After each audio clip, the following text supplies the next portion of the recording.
કે પાંચેય ક્લેશોથી જે મુક્ત હોય એને ઈશ્વર કહેવાય.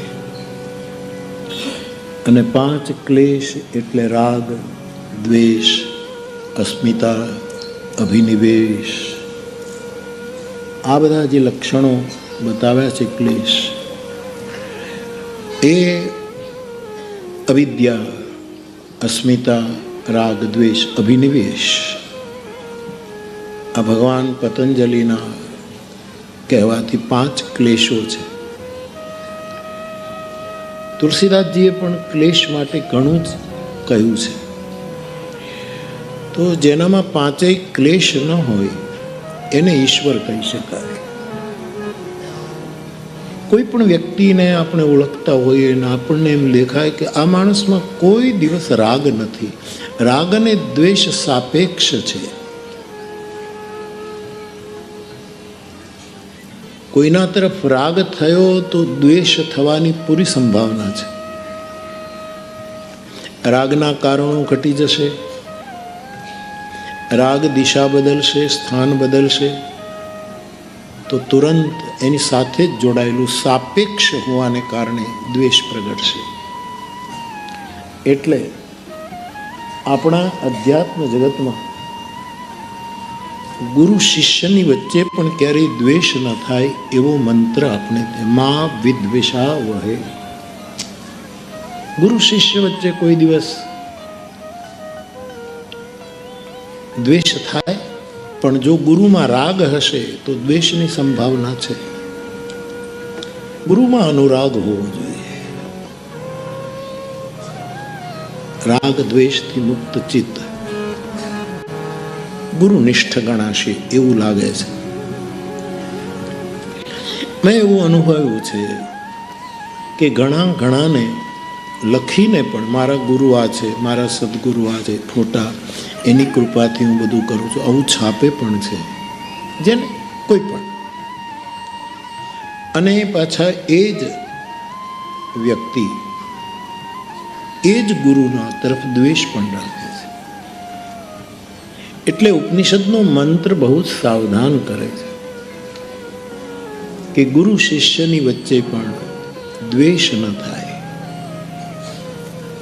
રાગ આવ્યો તો દ્વેષ થશે, આ નિયમ છે. સિક્કાની બે બાજુ છે. તો આ જે ક્લેશ છે એ જેનામાં નથી એને ઈશ્વર. આપણને કોઈ કહે કે તમે તો ઈશ્વર છો, અથવા તો આપણે ઈશ્વરો હમ, ગીતામાં લખ્યું છે હું ઈશ્વર છું, હું ભોગી છું, હું બલવાન છું, સુખી છું, હું સિદ્ધ છું, આવું ગીતામાં આવ્યું છે. ઈશ્વરો હમ, હું ઈશ્વર છું, બલવાન સુખી, હું સુખી છું, હું બલવાન છું, આવા શબ્દો આસુરી વૃત્તિમાં આવ્યા છે. પરંતુ એ તો આપણે નક્કી કરેલી બધી વસ્તુ છે. પણ જેને કોઈના તરફ રાગ નથી, કેવલ અનુરાગ, ને રાગ નથી તો દ્વેષ નથી, અવિદ્યા નથી. અવિદ્યાને કારણે એક જ સીધો સાદો અર્થ બંધન થાય છે. અવિદ્યા બંધનમાં જ નાખે. જા બસ જીવ પરાભવ કૂપા, એ ઊંડા કૂવામાં આપણને નાખે છે અવિદ્યા. આ ઉપદેશ નથી બાપ, આપણે સંવાદ કરીએ છીએ, અનુભવોની લેનદેન કરીએ છીએ. અસ્મિતા સારો શબ્દ છે. અસ્મિતાના અર્થમાં ગર્વ પણ થાય છે. અસ્મિતા એટલે ગર્વ, પણ પોલિશ કરેલો એક સારો શબ્દ એને ઘડીને મૂકેલો. અસ્મિતા એટલે ગૌરવ. ગર્વ ઠીક નથી. ગર્વમાં શું હોય છે કે આપણી મહત્તા હોય છે, ગૌરવમાં બીજાની મહત્તા હોય છે. મને મારા ગુરુનું ગૌરવ છે, મને મારા હરિના નામનું ગૌરવ છે, મને મારા શાસ્ત્રનું ગૌરવ છે, મને મારા સનાતન ધર્મનું ગૌરવ છે.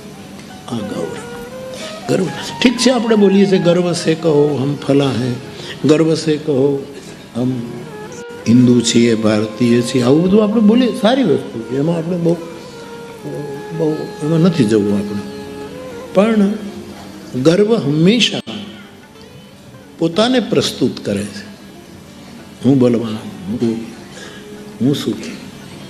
ગૌરવ બીજાનો સ્વીકાર કરાવે છે. ભારતનો હું છું એનું ગૌરવ, હું સનાતની છું એનું ગૌરવ. અંગ્રેજીમાં બે શબ્દો છે. ભાઈ વિશાલ ક્યાં બેઠો છે? વિશાલ ભાઈ અંગ્રેજીનું હોય ને એટલે તને પૂછું. SIN એનો ઉચ્ચાર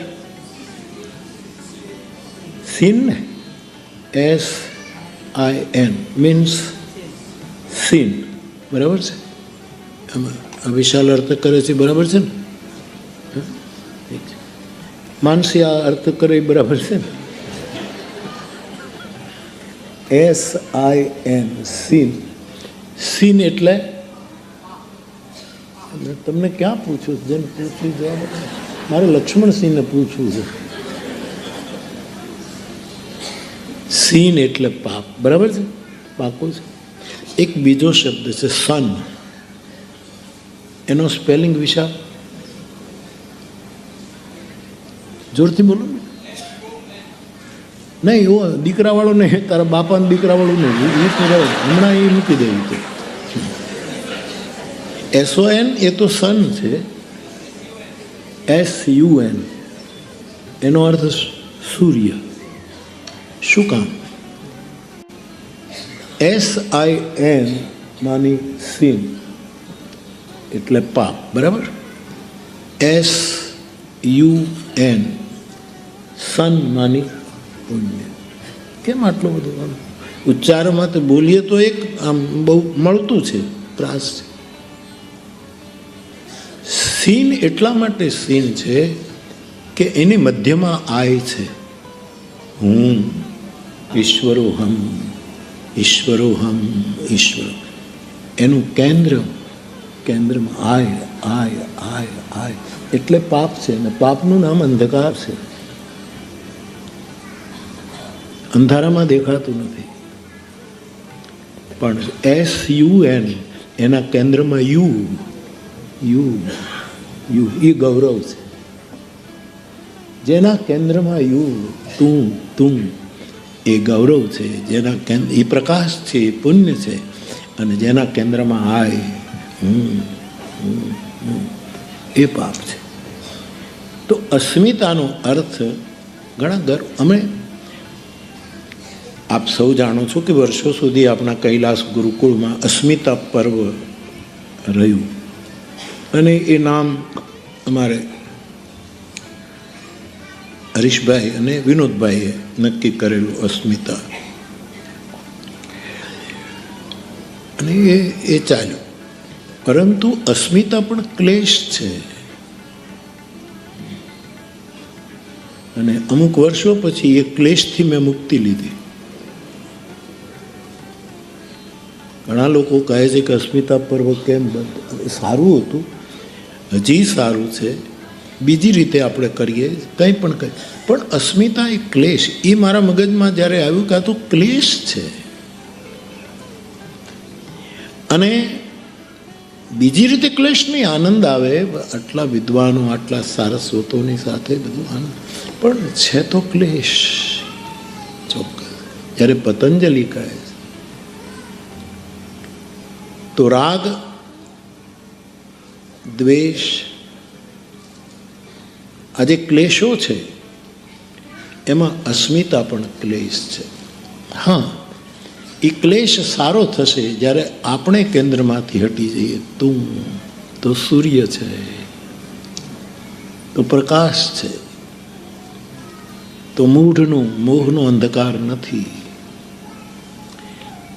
તો રાગ, દ્વેષ, અસ્મિતા, અવિદ્યા તો આપણને બંધનમાં નાખે જ.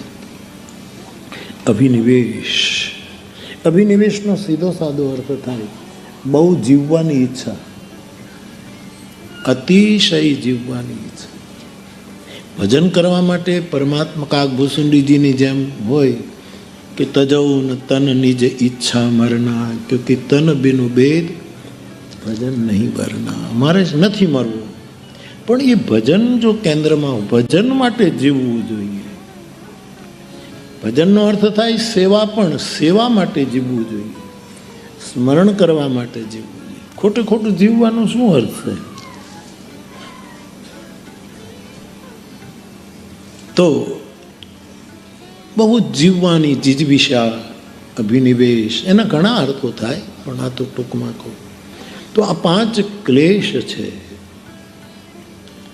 આ પાંચેય જેનામાં આપણે તો સંસારી છીએ એટલે આપણામાં તો આ બધું જ હોય. રાગ પણ હોય, દ્વેષ હોય, આપણે ગર્વ કરતા હોઈએ, આપણને જીવવાની ઈચ્છા પણ હોય કે ખૂબ જીવીએ, અવિદ્યામાં અટવાતા હોઈએ, હું ને તમે બધા.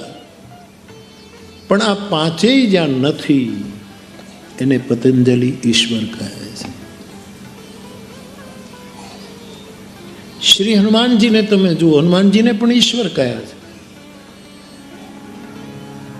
શ્રીમદ ભાગવતજીમાં 11 રુદ્રનું જે વર્ણન છે, આમ તો કોટિશઃ રુદ્ર કયા છે, બહુ જ રુદ્રો છે, પરંતુ એમાં હનુમાનજી 11 રુદ્ર શ્રી હનુમાનજીમાં છે.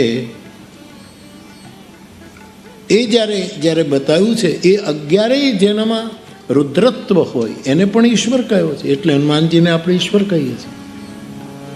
હનુમાનજી ઈશ્વર છે. અરે હનુમાનજીના આશ્રય કરે, હનુમાન ચાલીસાનો પાઠ કરે, એના ક્લેશો નથી રહેતા. બુદ્ધિહીન તન જાનિકે સુમિરો, પવન કુમાર બલ બુદ્ધિ વિદ્યા દેહો મોય. અરે હું ક્લેશ વિકાર, અમારા ક્લેશ હરી લો. હનુમાનજીનો આશ્રય. પણ હનુમાનજીમાં તો આ 11 તત્વ જેનામાં હોય એને પણ ઈશ્વર કહેવાય. અત્યારે મને બધું સ્મરણમાં નથી, પણ હું આપ કહેશો તો કાલે લેતો આવીશ કે ભાગવતમાં વર્ણિત 11 રુદ્ર કોણ છે અને એ હનુમાનજીમાં કેમ છે અને શું કામ હનુમાનજી ઈશ્વર છે. લંકાની અંદર હનુમાનજી કોટ કંગુરા ઉપર ચડી જાય છે, કોટેશ્વર છે.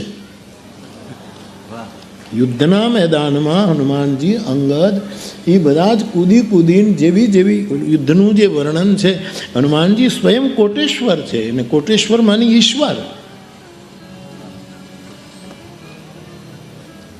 તો એ જે 11 જેનામાં હોય, આ 5 ન હોય ને આ 11 હોય, એને પણ આપણે ઈશ્વર કહી શકીએ.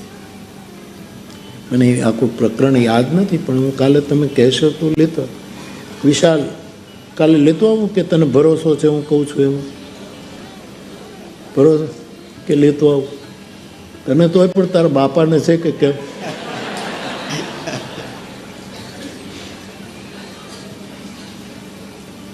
કાલે ભાગવતનું દર્શન કરી લે. એનો 1-2 વસ્તુ મને યાદ છે. પહેલો ને છેલ્લો યાદ છે. પ્રથમ રુદ્ર છે રૈવત. જેનામાં રૈવત હોય ઈશ્વર છે. આવા 11 બાપુ. રૈવતનો અર્થ થાય અત્યંત વેગવાન. આ રૈવત શબ્દથી આપણે ક્યાં રેવાળ શબ્દ આવ્યો, રેવાળ ઘોડી, અત્યંત વેગ. દરબારો જે ઘોડી લઈને નીકળે શું બાપુ? રૈવત, દ્રુત ગતિ. પછી બીજા ઘણા અર્થો હોય છે શબ્દકોશમાં, પણ આ તો જે. અને મારુત તુલ્ય વેગમ, અમારો હનુમાન છે, પવન જેવો જેનો વેગ છે રૈવત. એક ક્ષણમાં કેવો વેગ હશે. થોડા સમયમાં 12 રઘુવીર સંભારી, તરક એવું પવન તનય બલ ભારી, જેહગીરી ચરણ દે હનુમંતા ચલે ઉસગા, આ જીમી અમોઘ રઘુપતિ કરવાના. એના જેમ જેની રૈવત ગતિ છે એ એક રુદ્રનું, ઈશ્વરનું લક્ષણ છે. પરમાત્મા તત્વ ક્ષણનો પણ વિલંબ ન કરે એવી ગતિથી સાધુની વહારે દોડે છે.